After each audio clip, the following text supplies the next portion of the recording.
A gente vai trabalhar hoje com a parte de eletrostática, tá? A física ela tem vários ramos, né? Um dos grandes ramos é chamado de eletromagnetismo. Dentro do eletromagnetismo, a gente tem eletrostática, eletrodinâmica, magnetostática e a parte de magnetodinâmica, né? Que a gente poderia falar assim. Tá? A gente vai começar do básico, que é a eletrostática. Primeira coisa, a gente precisa definir o que é carga elétrica e como calcular essa carga elétrica. Então, vamos começar do básico e a partir das semanas a gente vai evoluindo. Nas turmas da manhã, por exemplo, eu já terminei de falar de campo elétrico, então vou começar potencial elétrico com eles. Essa parte ela é muito importante para o Enem, porque a competência 1, a competência 2, habilidade 5, ela diz que o aluno precisa ser capaz de dimensionar circuitos elétricos de uso cotidiano. Então, todo o Enem vai ter uma questão de eletricidade, sem exceção. Tá? Igual a competência 1, habilidade 1, que fala de ondulatória. Tá? Então, todo o Enem vai ter uma questão de ondulatória. Se vocês lerem as competências e as habilidades do Enem, vocês vão basicamente conseguir prever o que cai toda a prova do Enem. Depois eu mando para vocês, eu tenho uma lista das competências e habilidades relativas à física, tá bom? Então vamos começar com a definição básica do que é carga elétrica. Preparei aqui alguns quadros para a gente ir conversando sobre isso. Essa propriedade aqui é uma propriedade das partículas elementares. A matéria, ela só é matéria porque ela possui carga elétrica, porque as partículas elas têm a possibilidade, as partículas elementares, elas têm a possibilidade de se atrair ou de se repelir. Então, nós temos três partículas elementares básicas, os prótons, os elétrons e os nêutrons. Próton, eu coloquei a bolinha vermelha, elétron, bolinha azul e o nêutron, bolinha marrom aqui. Os prótons possuem essa propriedade de forma positiva. Tá? Foi definido, é convencional, essa carga elétrica do próton ser chamada de positiva é uma maneira de diferenciar ela da carga elétrica dos elétrons, que são negativas. Poderia ser carga branca e preta, carga clara e escura, carga macho e fêmea, norte e sul, como é no magnetismo, leste e oeste, é só para dar uma noção de oposição. Tá? Porque a gente vai ver mais para frente que tudo que o próton faz na eletrodinâmica ou na eletrostática, o próton faz ao contrário. Se você estiver observando um próton caminhando para a direita e naquela região onde você está observando o próton andando para a direita, você colocar um elétron, esse elétron vai começar a andar para a esquerda. Se o próton estiver andando para cima, o elétron vai andar para baixo. Tá? Então, funciona sempre em oposição. O elétron faz tudo em oposição ao próton. Então, por isso que a gente coloca a carga elétrica do elétron como negativa e a do próton como positiva. O nêutron, como o próprio nome diz, né? Ele não tem carga elétrica. A carga elétrica dele é zero. Por que isso acontece? A carga elétrica do próton ela vem da formação dele, dos quarks, tá? Das partículas elementares que formam os prótons, chamam quarks. Esses quarks, eles se arranjam dentro do próton, e esse arranjo deles no próton gera uma carga positiva. Mas quando eles se arranjam no nêutron, a carga elétrica desaparece, ela some. Tá? Tanto é que tem a possibilidade do nêutron virar próton, né? Do nêutron decair ali e virar um próton. Tá? Pode acontecer. E de onde que vem a carga elétrica do elétron? Aí já é outra coisa. Não tem quark formando elétrons. Elétrons é uma partícula elementar mesmo. Ela é indivisível e tal. Então, o elétron, por isso que ele é dito como a fonte da eletricidade, né? Porque é a partícula elementar da eletricidade. Porque não tem subdivisão. Tá? E até mais para frente, né? Se a gente puder chegar lá na física moderna, a gente vai ver que o elétron, ele além de ser indivisível como partícula, ele também pode ter o caráter de onda, tá? Então o elétron é uma partícula dual. Ele tem um comportamento de onda e de partícula ao mesmo tempo. Mas basicamente, então, próton tem carga positiva, essa propriedade de maneira positiva, e o elétron tem essa propriedade de maneira negativa. Existem várias propriedades da matéria, né? Inércia, impenetrabilidade, volume, densidade, esse tipo de coisas são propriedades da matéria que constituem a matéria como matéria. Então, a carga elétrica é uma delas. Então, o que a gente pode observar? Toda vez que eu coloco cargas elétricas opostas, iguais, né? Ou próton com próton, ou elétron com elétron, eu vou observar uma força de repulsão. Então, cargas de mesmo sinal pode ser positivo com positivo ou negativo com negativo. Eu vou observar uma carga, uma força elétrica de repulsão entre elas. Tá? Se eu coloco cargas opostas, então se eu colocar cargas opostas em sinal, em caráter de sinal, né, essa aqui é positiva e essa aqui é negativa, eu vou observar uma força de atração. O nêutron, por ter carga elétrica zero, ele não tem força nem de atração, nem de repulsão. Então, quando eu coloco um próton, um corpo, o próton próximo de um nêutron, por exemplo, eu não vou observar nada. Então, aqui, ó, nêutron, ele não sofre nenhum tipo de ação de força elétrica, nem de atração, nem de repulsão. Então, a força em cima do nêutron, de caráter elétrico, é zero. Quando eu coloco cargas de mesmo sinal, eu vou observar uma repulsão. Tanto faz se é positivo com positivo ou negativo com negativo. E quando eu coloco cargas de sinais opostos, eu vou observar uma atração.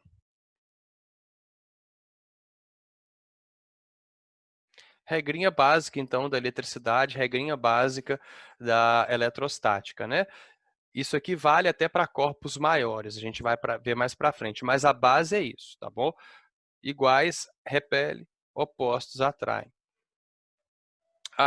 Essas telas, esses quadros que eu estou fazendo aqui, eu sempre vou baixar, vou dar print neles e envio para vocês depois no grupo. Então, não precisa preocupar em anotar agora, tá? Presta atenção, faz pergunta e tal, e a anotação vocês fazem depois, porque é como se vocês estivessem tirando foto do quadro. Eu vou mandar para vocês depois. Beleza? Então, a gente sabe o que é carga positiva, o que é carga negativa, de onde elas vêm. Mas um caboquinho chamado Millikan, né, um cientista bem famoso chamado Millikan, ele se perguntou assim: será que eu consigo medir essa carga? Porque eu sei que existem cargas positivas e cargas negativas. Mas e se para um corpo maior, será que eu consigo medir a carga desse corpo?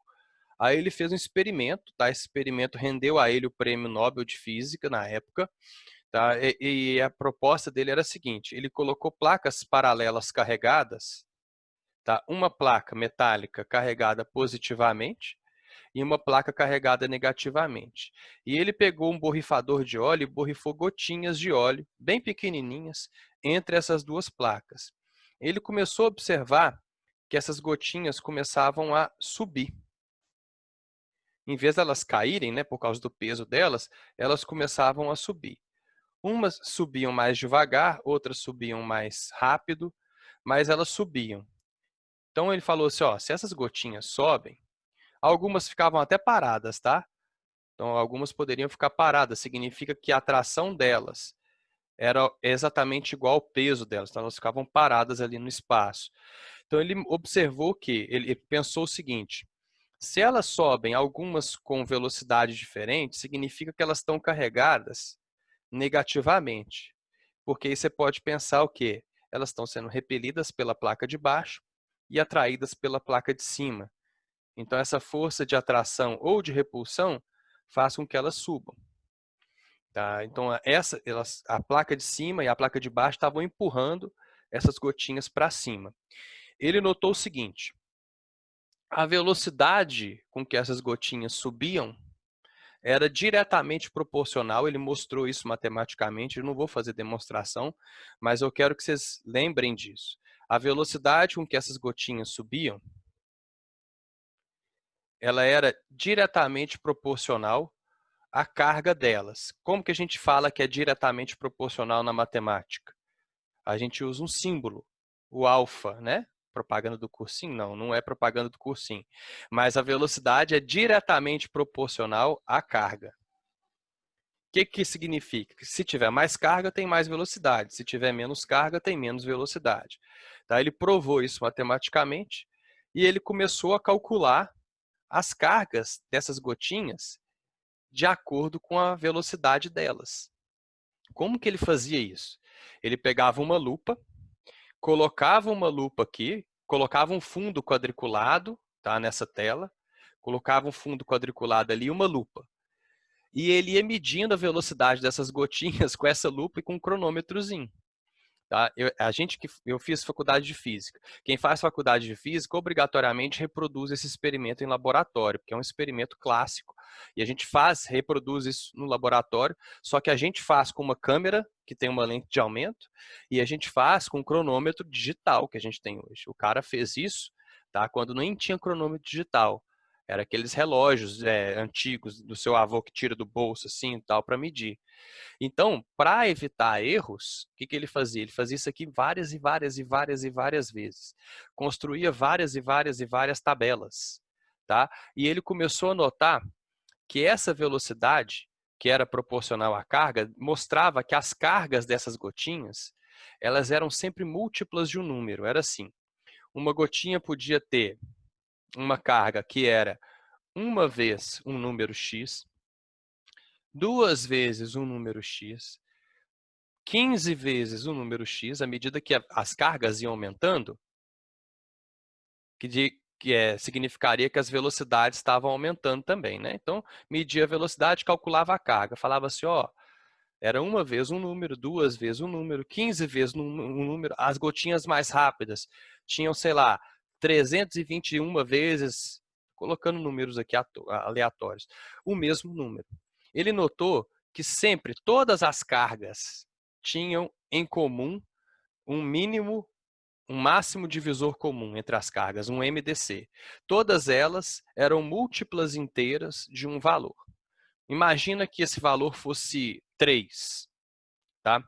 Então a carga as gotinhas poderiam ter carga 3, 6, 45 ou 963. Todas as cargas tinham o mesmo valor de todas as gotinhas tinham cargas múltiplas de um mesmo número. Ele calculou esse número, só que o número não é 3, tá? O número não é um número tão bonito assim. Quando ele fez essas contas, ele calculou a carga de todas as gotinhas que ele tinha trabalhado ao longo de 2 anos, ele notou que esse número era um número muito pequenininho, era 0,0000000, tinha um tanto de zero. Tá? E no final vinha assim um 16. Tá? Ao todo, contando do primeiro zero até o último zero, até esse valor aqui, até o 1, existiriam 19 divisões por 10. Então, é a mesma coisa que você pegar o número 16 e dividir por 10 19 vezes. Tá? Você pega o 16, divide por 10, por 10, por 10, por 10, por 19 vezes, até você chegar nesse valor aqui que não era 3, mas ele notou que o valor mínimo das cargas, a carga elementar, a menor carga existente na natureza, era 1,6 vezes 10 a menos 19 coulombs. Por que coulomb? Por que esse C esquisito aqui? Em homenagem a um cientista que trabalhou com uma lei que demonstrava como que a força elétrica atuava sobre 2 corpos carregados. Só que o Coulomb não sabia de onde vinha essa natureza elétrica dos corpos, não. Quem descobriu isso, né, quem mostrou que era tudo múltiplo de uma parcelinha menor, foi o Millikan. Então, esse númerozinho aqui, ó, só para lembrar, esse C grandão que eu falei, Coulomb, você escreve assim, ó, Coulomb, você fala Coulomb, e isso aqui é homenagem ao cientista, o C da unidade é maiúsculo, tá? Sempre que a unidade na física for nome de alguém, você escreve ela com a letra maiúscula, mas você tem que abrevia ela com letra maiúscula, mas na hora que for escrever ela por extenso, você tem que escrever ela minúsculo, tá? Então, Newton, que é a unidade de força, quando você for escrever por extenso, você escreve com letra minúscula, beleza? Bom, então ele chegou nesse valor. O que ele enunciou? O que ele disse? Depois que ele descobriu qual era o valor, a menor gotinha de todas, a que tinha a carga menor de todas, que ele fez isso várias e várias vezes, tinha essa carga aqui.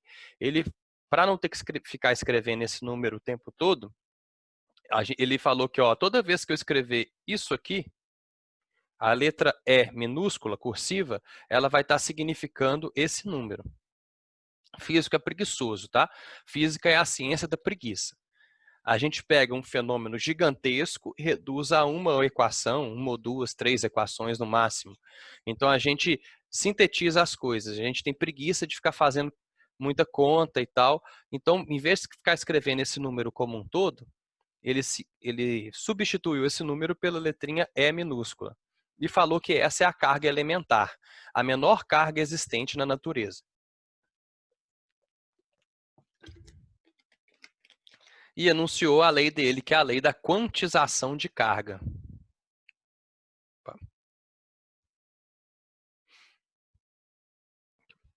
Essa aqui é a lei do Millikan, que rendeu a ele o prêmio Nobel, tá? Ela é muito simplesinha. Ele falou assim, quantizar, na verdade, tá? Só para a gente não passar o carro na frente dos bois. Quantizar alguma coisa é dar quantidade. E uma coisa quantizada é uma coisa que tem um valor mínimo, que você não baixa daquilo. Por exemplo, a nossa moeda corrente ela é quantizada.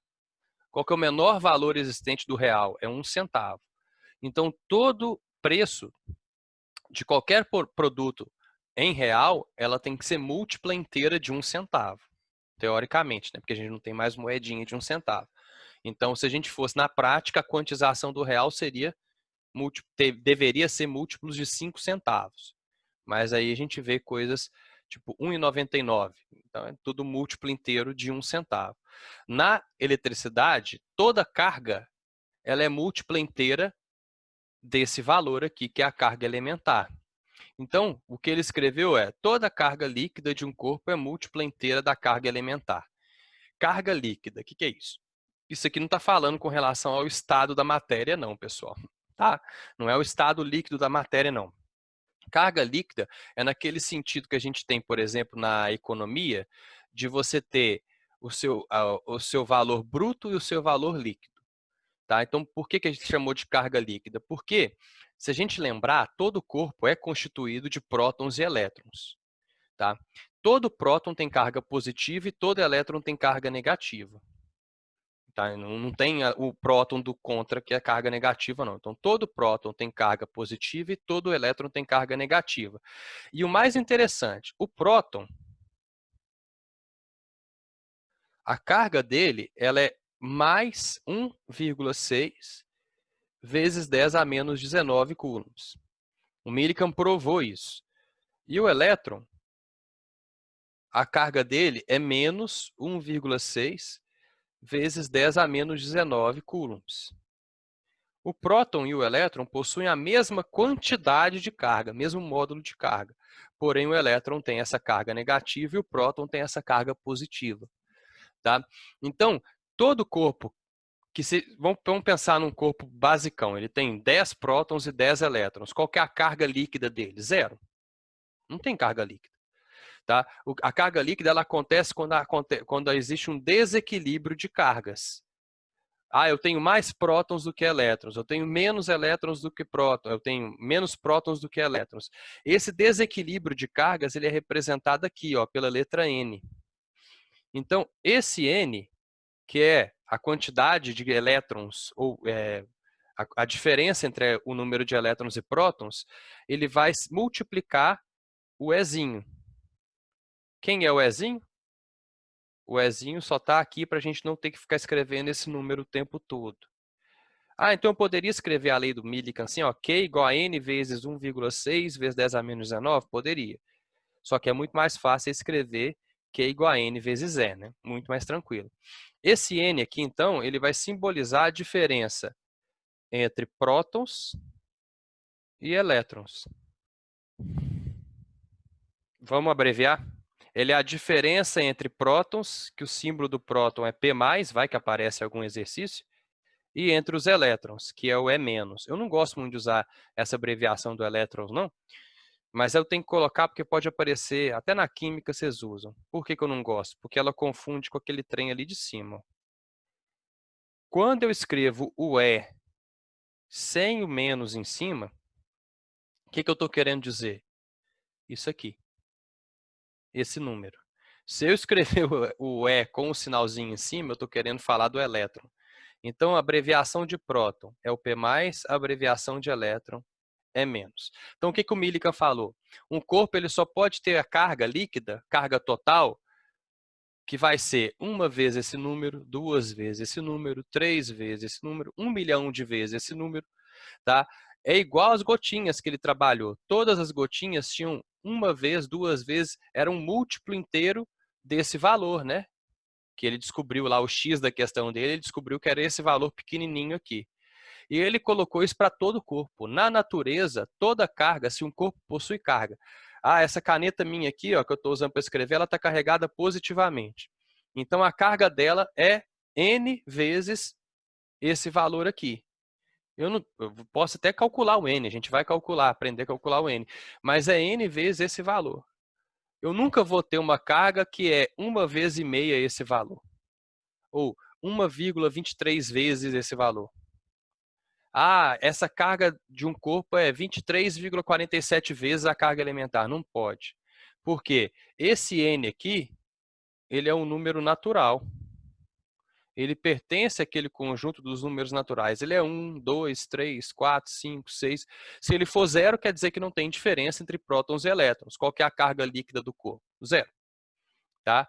Então, assim, aquele corpo está neutro. Não confundir um corpo neutro com a partícula elementar nêutron, né? São coisas diferentes. Eu vou dar exemplos dessa equação, mas então significa que não existe carga na natureza menor do que esse valor, tá? Não vai ter 1,6 vezes 10 a menos 20, por exemplo, ou 1,5 vezes 10 a menos 19, não é possível. E que sempre, isso aqui é um múltiplo inteiro desse valor. Tá? O N pertence ao conjunto dos números naturais. Ele é 1, 2, 0, 1, 2, 3, 4, 5, 6, 7, 1 milhão, 1 quinquilhão, mas ele é um número natural. Ok? Então, o que que o corpo tem que ter para ter carga líquida positiva? Todo corpo que tem carga líquida positiva, ele tem uma quantidade de prótons a mais do que elétrons. Por quê?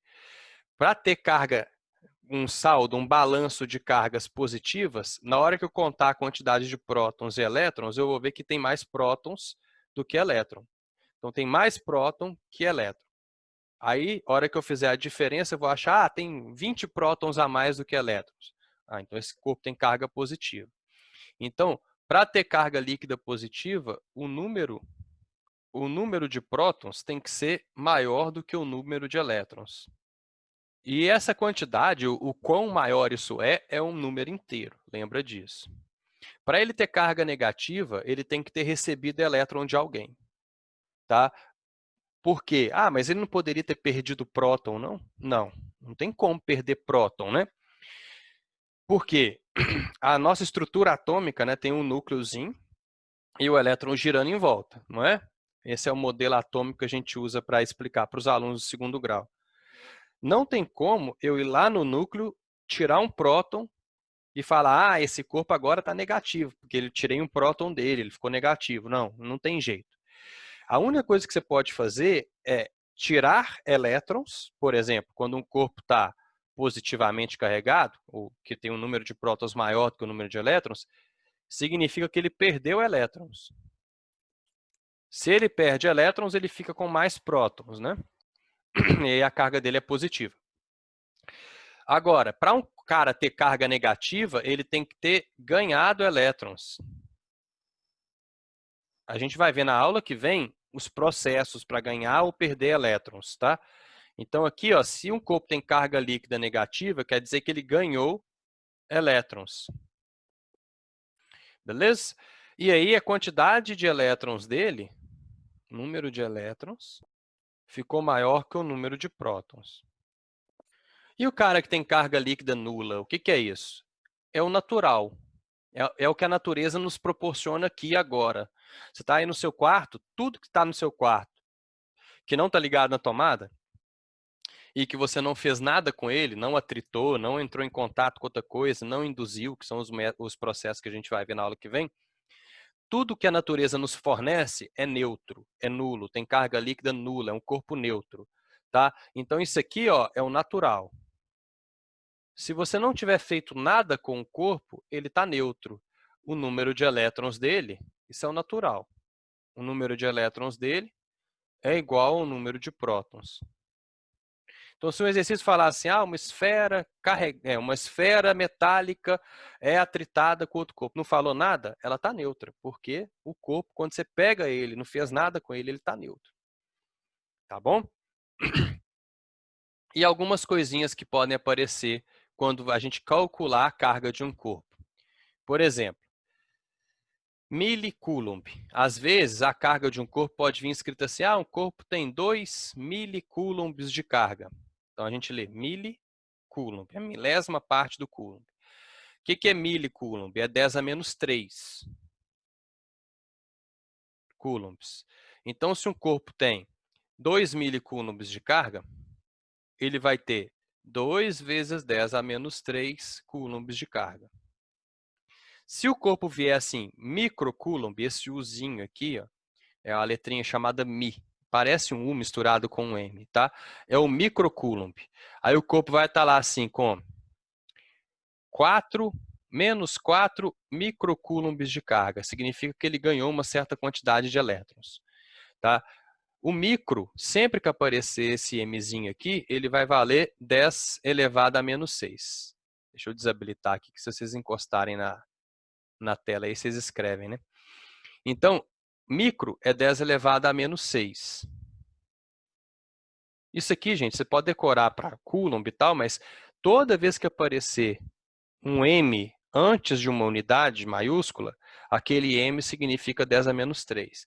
Se aparecer esse Mi, é 10 a menos 6. Se aparecer o N de nariz, é 10 a menos 9. Então, menos 4 microcoulombs significa menos 4 vezes 10 a menos 6 coulombs.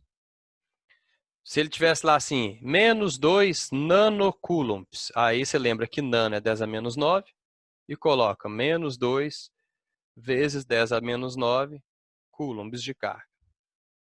Certo? Tem que decorar? Tem. Nenhum exercício vai te contar isso não. Vai te jogar a carga lá em micro, mili, nano, tá? Esses são os principais, tem mais, mas esses são os que você tem que decorar mesmo, que é o que mais cai. E você vai ter que transformar essas unidades. Beleza? Exemplo. Eu representei aqui a coisa mais simples que existe no nosso universo. O primeiro átomo a se formar é o átomo de hidrogênio.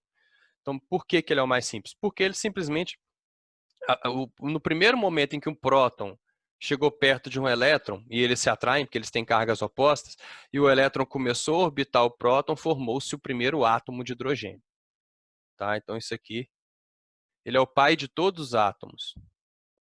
Qual que é a carga líquida desse átomo? Se você não tiver feito nada com ele, é zero, porque ele possui um elétron orbitando um próton. Lembra que E- é sinal de elétron e P- é o sinal de próton?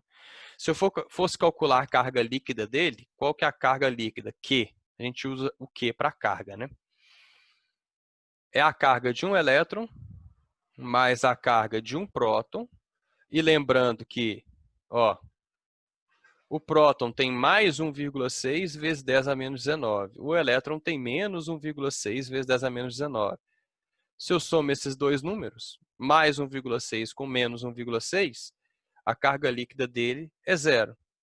É o que a gente fala que o átomo está neutro, né? Ó, então esse é um corpo neutro. Suponha que alguém venha aqui e arranque um elétron desse corpo, desse átomo de hidrogênio. Ele vai ficar com um próton sobrando, né? Alguém vai lá e arranca esse elétron do cara. A carga líquida dele passa a ser quanto? Vai ser a carga de um próton. Ele virou um íon, ele virou um cátion, um átomo carregado positivamente. A carga de um próton é quanto? Mais 1,6 vezes 10 a menos 19 coulombs. Ele já é um íon positivo, beleza? Aqui que eu representei é o filho do hidrogênio, né? Lá no Sol está fazendo isso agora, por exemplo. O Sol pega 4 átomos de hidrogênio, aperta, bem apertado, e forma um átomo de hélio. Tá? É com isso que a gente recebe essa energia do Sol. Então, no átomo de hélio, o que a gente tem? A gente tem, tem um elétron aqui, outro elétron aqui, tem um próton aqui, um próton, desculpa, o próton é o vermelho que a gente combinou, né? Então, tem um próton aqui, tem um próton aqui, e aqui a gente tem 2 nêutrons. Nêutron, o símbolo dele pode ser N minúsculo, se você quiser. Na hora que eu fizer a continha, então ele tem 2 elétrons, mais 2 prótons, mais 2 nêutrons. Vai continuar dando zero. Todo átomo que você pegar na tabela periódica, ele é naturalmente neutro, assim como qualquer corpo da natureza. Tá? O que o nêutron está fazendo ali? O que está arrumando ali no núcleo, se ele não tem carga? Qual que é a função do nêutron? Alguém sabe aí? Se souber, manda no chat. Ô Henrique, você não vale, você já assistiu essa aula umas 4 vezes. Mas é isso mesmo, é dar estabilidade para o núcleo. Tá? Mas como que ele faz? Como é que ele dá essa estabilidade se ele não tem carga? Se na primeira tela que eu coloquei aqui para vocês, eu falei que nêutron não atrai nem repele nada. O nêutron ele é responsável por uma força chamada força nuclear forte. Ele e o próton, tá? Ó, essa força nuclear forte, ela impede que os prótons se afastem um do outro.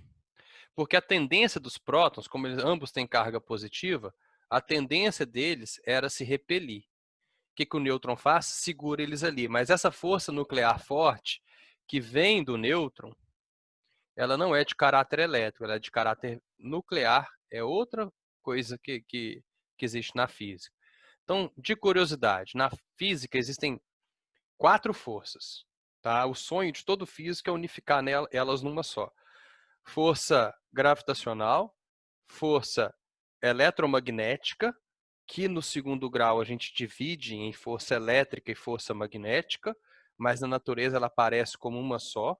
Então, força gravitacional, força eletromagnética, força nuclear forte e força nuclear fraca. A fraca ela acontece lá nas partículas que compõem o nêutron e o próton, tá?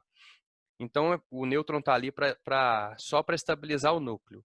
Tanto é que núcleos maiores são mais instáveis, porque tem muito próton. E aí fica perigoso, ele se quebra, o átomo decai mais facilmente. Tá bom? Então, o que eu posso fazer com esse átomo de hélio aqui? Eu poderia dar um elétron para ele, e aí ele ficaria com uma carga negativa, ele viraria um ânion. Ou eu posso arrancar os 2 elétrons dele, ou um só. Tá? Essa que é a noção de carga líquida. A carga líquida ela vai acontecer quando você ou tira um elétron do corpo, ou você dá mais um elétron para um corpo. Se eu chegar aqui e der mais um elétron para esse átomo de hélio, aqui, ó, coloquei mais um elétron ali. Eu vou desbalancear isso aqui em questão de carga. Ele vai ficar com 3 elétrons. Então, ele vai virar um ânion, porque esses 2 elétrons se anulam com esses 2 prótons em questão de carga, vai ficar sobrando um. Tá? Essa é a ideia de carga líquida. Sempre que um corpo ganhar ou perder elétrons, ele vai adquirir uma carga líquida que ele não tinha antes, porque a natureza, né, nos dá corpos sempre neutros. Vamos dar um exemplo aqui. Ó.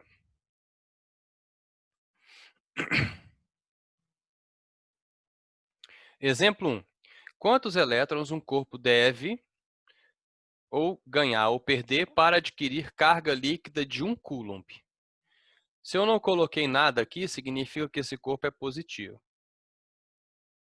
Então, para que um corpo adquira carga líquida positiva, ele deve perder elétrons. Mas quantos? Quantidade é o N da nossa fórmula, lembra? Quantidade, quantos elétrons ele vai ganhar ou perder? É aquele N da equação do Millikan, Q igual a N vezes E. O E é um número fixo, é uma constante física muito bem definida, e esse E vale 1,6 vezes 10 a menos 19. Ele nunca vai mudar, é uma constante. Se o E tivesse outro valor, galera, a gente não moraria nesse universo. As constantes físicas, elas são muito, muito, muito bem delimitadas. É até legal você pensar assim, né? Qualquer constante física, se ela fosse 1% maior ou menor, esse universo que a gente está trabalhando aqui agora, vivendo nele, não seria assim. Tá? É tudo uma grande arquitetura aí, esse universo que a gente vive. E a margem de erro é muito pequena. Tá? Então, olha só, quantos, sempre que perguntar a quantidade, você vai lembrar do Q igual a N vezes E, porque é a lei da quantização de carga.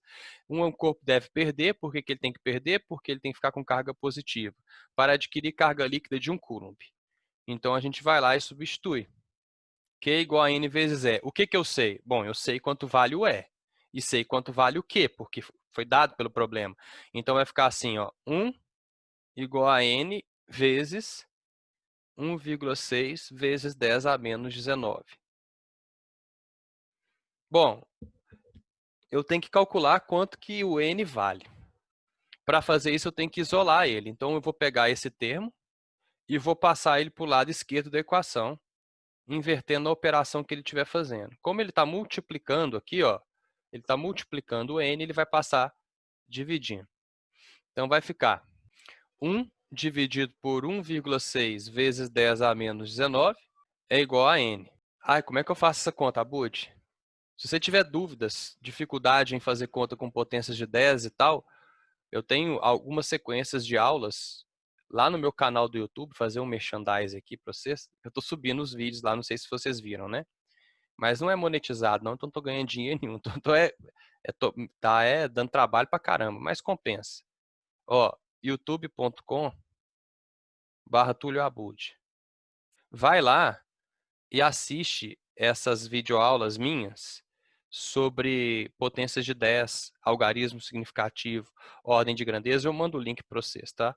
Porque a física envolve matemática, a física envolve conta, então a gente tem que saber fazer. 1 dividido por 1,6. Tá? Como é que a gente faz essa conta? Rapidinho aqui, ó. Bom, não dá para dividir, né? Você coloca zero aqui, né? Ah, primeiro tem que igualar as casas decimais e cortar a vírgula, né? Aí vai ficar assim, 10 por 16. 10 por 16 não divide, fica 0, alguma coisa. 100 por 16 divide? Divide, dá 6, não é? 6 vezes 16 dá 96. Aí você subtrai, sobra um 4 aqui. Bom, não dá para dividir. Aí você vai e coloca 0 aqui. Tá, mas vamos continuar essa conta. Não dá aproximadamente quanto?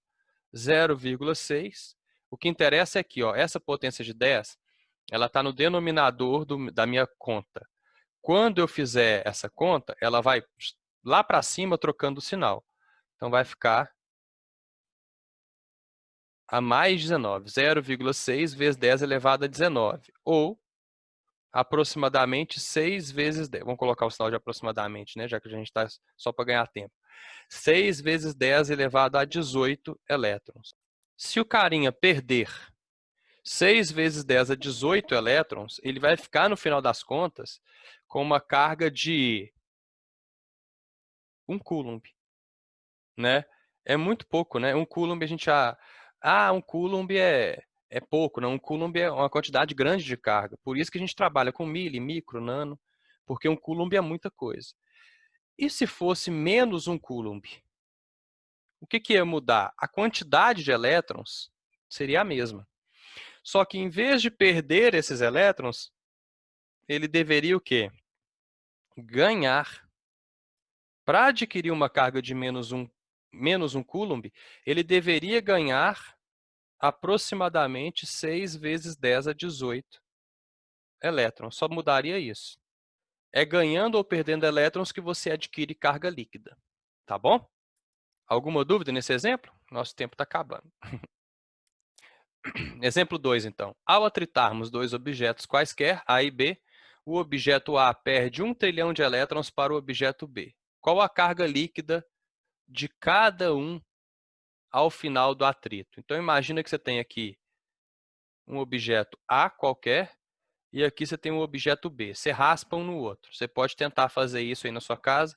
Pega uma caneta Bic e raspa ela na parede que ela vai ficar grudadinha aí. Tá? Vai tentando até ela grudar, ela fica. Então, você vai raspar esses objetos um no outro e o objeto A perde 1 trilhão de elétrons para o B. Então, vai sair um tanto de elétron aqui do A, né? Nem dá para desenhar, mas um tantão de elétrons do A vão sair em direção ao B. O atrito é um dos processos que faz essa transferência de elétrons, tá? E eles vão caminhar do A para o B. E é uma quantidade relativamente grande, né? Para a gente, assim, ser humano comum, 1 trilhão é algo que a gente nem conseguiria contar. Pois faz a conta aí. Se você contasse um número por segundo, quanto tempo você demoraria para chegar em 1 trilhão? Para vocês terem noção tanto que ele é grande. Tá? 1 trilhão de elétrons saem do A e vão para o B. Se o A perdeu elétrons, o A fica positivo. Corpo que perde elétrons fica positivo.